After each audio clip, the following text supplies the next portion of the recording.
everyone, welcome back to the next episode of Mastery in Commerce. We have started with the business studies and the book I had shown in the last class also. This is the book which we are doing. As business is a new concept, we had started with the history of business from where to where it has evolved now. We have seen that business is basically the concept where you are working with the purpose of earning some profit for yourself. But right now, what business runs in the market has evolved from a very long time. We have to first of all see that what was the history of business from where it started and what all challenges people faced in the previous times. As we have seen the two topics of your chapter, history of trade and commerce and indigenous banking system. In the history of trade and commerce, we had seen that how the commercial activities and urban development started. Then there were different banking systems in the past. People themselves used to lend money on interest. Then people started giving their valuables to them as a security. People started keeping their valuables with them for saving purpose. So there were different categories of the society. Saints were there, then landlords were there, different categories of people who started doing this work. So banking system started spreading its wings during that time, right? So this much we have done. Now we have to start with the topic of rise of intermediaries, which is on page number 5. We will not be reading the chapter in detail, but yes, I will be giving you the important points. So rise of intermediaries. As the name tells us, intermediaries are the people who are working in between, right? The people who are working in between. As common example you see around you, if you want to purchase a house, you contact a broker. So that broker is an intermediary who helps you to get your property or your vehicle or anything. A person who is working in between of a seller and purchaser is called a broker. That broker is not working free of cost. That broker is working to earn some money, right? So we will see that during those times the intermediaries started rising. So intermediaries were involved to provide security to the manufacturers. So what they started doing? They provided security. See, manufacturer is making something. How will he approach to the buyer? Okay, a manufacturer cannot directly go to the market to sell his goods. He needs someone in between to help him to reach to the person who needs his goods. Suppose I am a farmer, simple. I am growing a crop. I want to know that this crop is in demand where. So that intermediary is going to help me to reach to my buyer. If I have my own factory, I am manufacturing certain goods. Now which class of the society where should I go to sell, where I will get good price, where I will be able to make some profit for myself. So intermediaries are required. They will charge a nominal commission on that and they will survive, and we will also get a buyer for our goods, right?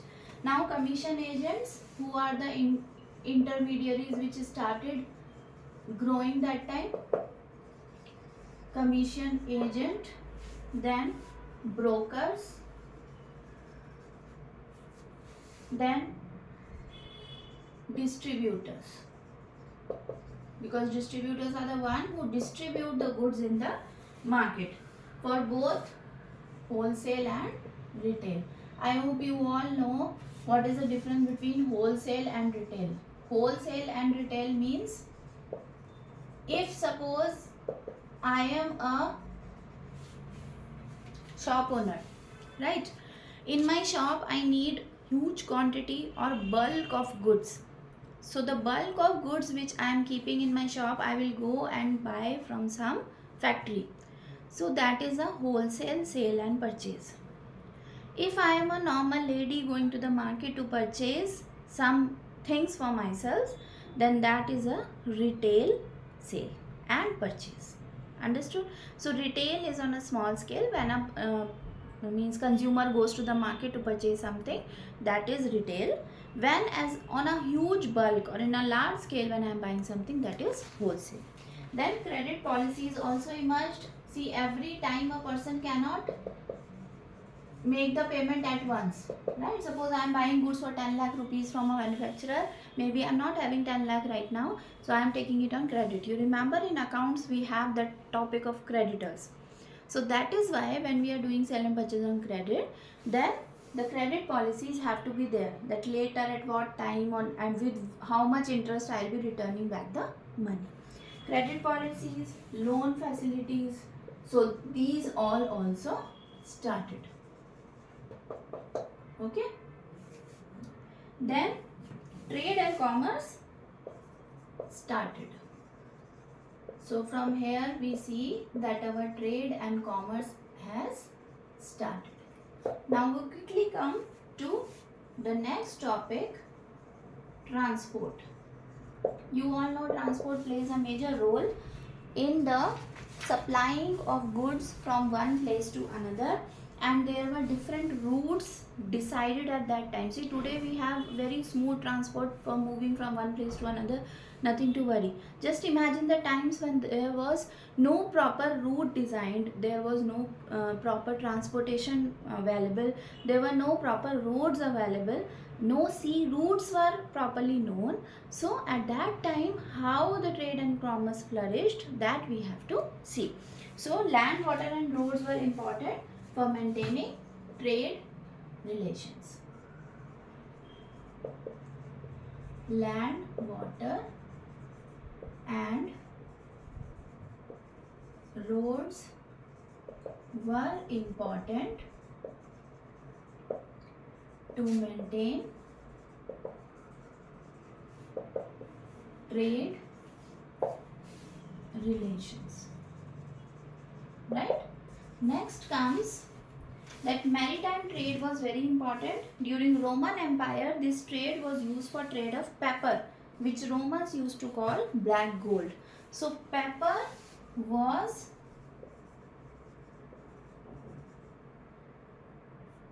called as black gold, because in exam you may get a question, what is black gold, for whom was it manufactured? So you should at least know these terms, that pepper was used by Romans.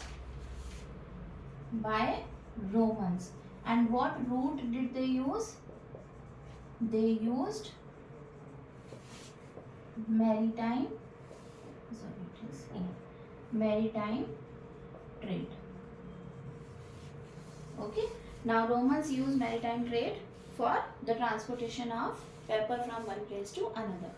Then maritime trade was done using the Malabar coast, on which Muziris is situated. Many times led to conflict with various empires. So what happened? The areas where more of trade was going on, those all people started fighting from each other, that we are the main center of trade and commerce flourishing, so we need to charge some money or we will not allow you to pass through this route. So at that time only that greed factor played a major role when trade and commerce was negatively affected. So they started finding the alternate routes. So in search of alternate routes,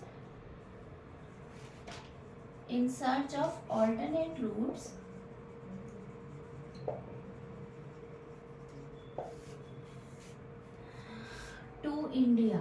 See, India was hub of spices. So everybody wanted to reach India and they were looking for alternative roads, due to which America was discovered. America and Malabar was discovered. By whom, when, that you see in your book, you have to read through it in detail. So they were finding the alternate route to reach to India and they got America and Malabar. So this is the basic history of how the people were running all over the world to find better transportation to reach to their destination, to have the business with other countries. Then Calicut was visited by Chinese ship to get frankincense, that was an essential oil, and made fragrant resin used in perfumes for Middle East. So Middle East and China were also traveling all over the world to find the goods which are going to help them to flourish their trade, right? So now that time Many trading communities were there. You have to just learn their name. What were the trading communities at that time? So many trading communities started flourishing during that time, out of which main were Punjabi and Multani. Punjabi and Multani, they handled trade in northern region.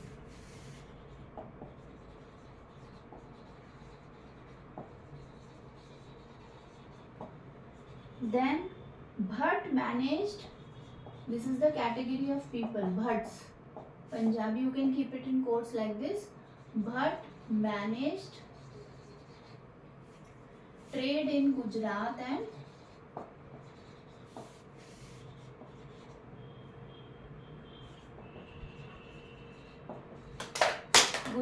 and Rajasthan. So these were the basic places where trade took place. Then third is Mahajan in Western India. Mahajan is another category. Mahajans in Western India, and there was one more, that is Chhat from South. So these all, if they ask you what was the position of the communities at that time or how trade was flourishing, then you have to include these points in your answer. If the answer is of 5 mark, then of course you have to include the points which are important. Now next is the merchant corporations. There were many merchant corporations.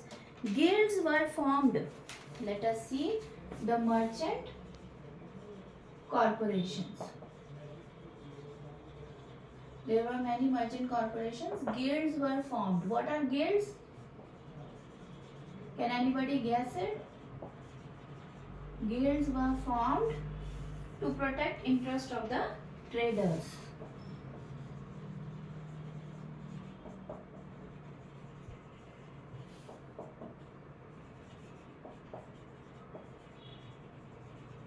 Now what are guilds? Guilds are the small scale organization or kind of groups, you can say, right? A small group which is formed with the purpose of group of people for mutual aid. Means they all have gathered at one place to help each other and provide any kind of aid which is required.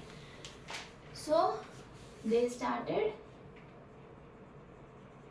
trade and industry taxes. Then custom duty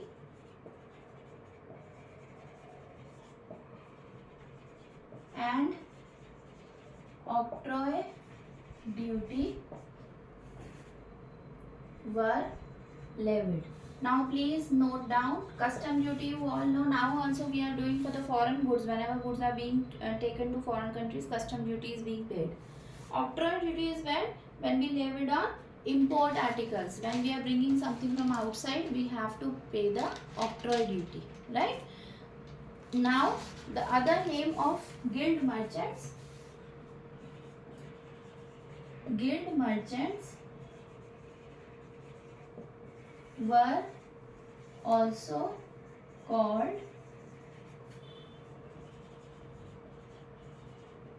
custodians of religious interest, right?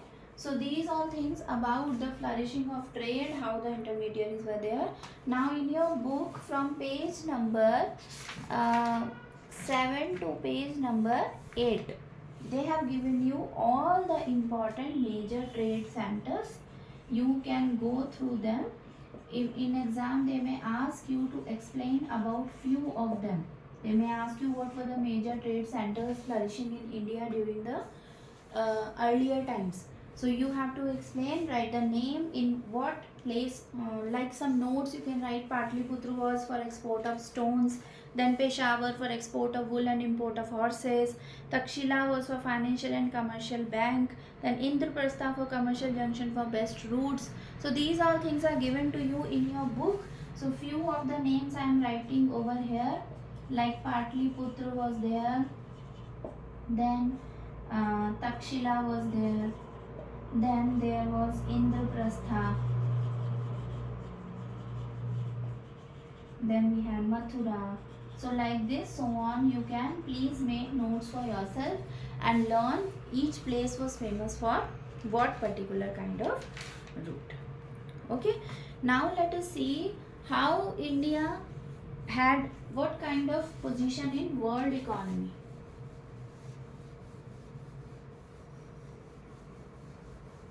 India was flourishing at that time. We all know our country was very prosperous in history. We have read till the this Europeans came to our country. Our country was a golden bird. Our country was called as golden bird. So position of Indian subcontinent. This is the next topic.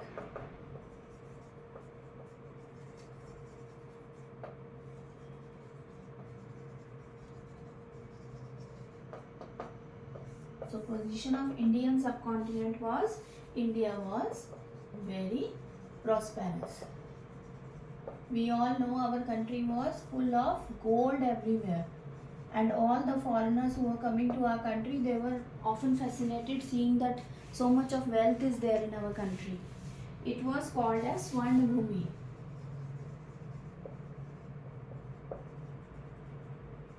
Swarnabhumi means land of gold by many travelers.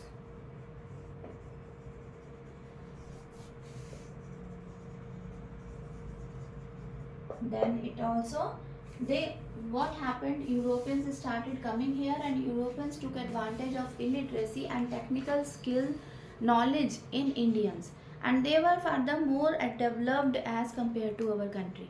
So they took advantage of it, and due to which our country suffered a lot till the independence, right? So Europeans took advantage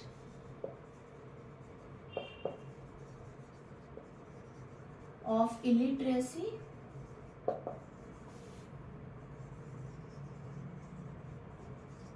and lack of technical knowledge.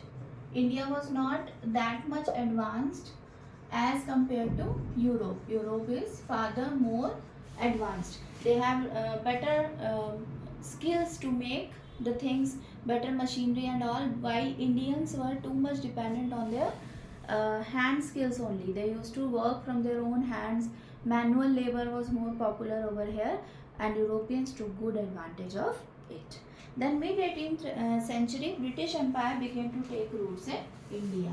So till mid 18th century, our country was flourishing, but Europeans spread. Mid 18th century, they spread everywhere, and foreign trade. Earlier India was sending the manufacturing goods. India became the supplier of raw material and importer of manufactured goods. Now see the condition what it was. They used to take all our raw material to their own country, and they used to purchase sell the manufactured goods back to us only. If we would be having many factories, industries to manufacture our own goods, then why we would spend our currency to purchase from others, right? So India had lots of resources, but Indians were not knowing how to use those resources in such a way that we don't spend our currency in foreign countries, for which the Europeans took advantage. Now India begins to re-industrialize. Let us see that how India begins to re-industrialize. Means it is about after freedom. After freedom, India decided to have the own industries.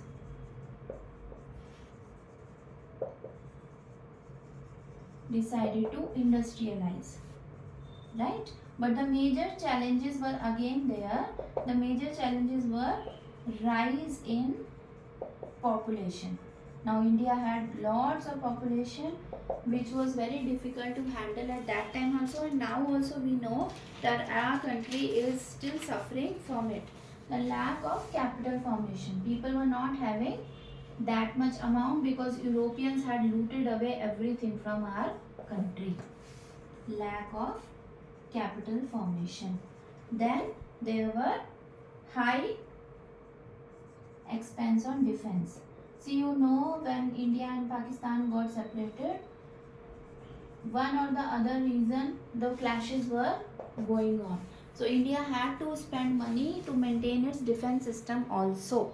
So major part of the country's currency was going in updating the defense system. So these all problems were hindering the growth, but now we know India is the fastest growing economy. India is the fastest growing economy, and many countries like to come and do trade over here. So foreign direct investment is also flourishing in our country, which is called as FDI. See, the points which I am giving you are going to help you to write the answers properly. Don't just write these points in exam. You have to elaborate them and explain. This completes the section 1 of your book. We have completed till page number 10. Till page number 10. Section 1, what is the history of trade and commerce, we have done. We will be starting with section 2, nature and concept of business. And then we will see that how business runs and what is the actual condition in present scenario. I hope the topics which I have told you today are clear to you. If you are not able to understand any topic, please leave a comment. I request you to please like, share and subscribe my channel so that I get a motivation to work hard for you and help you before your exams approach. We will meet again in the next video. Bye till then.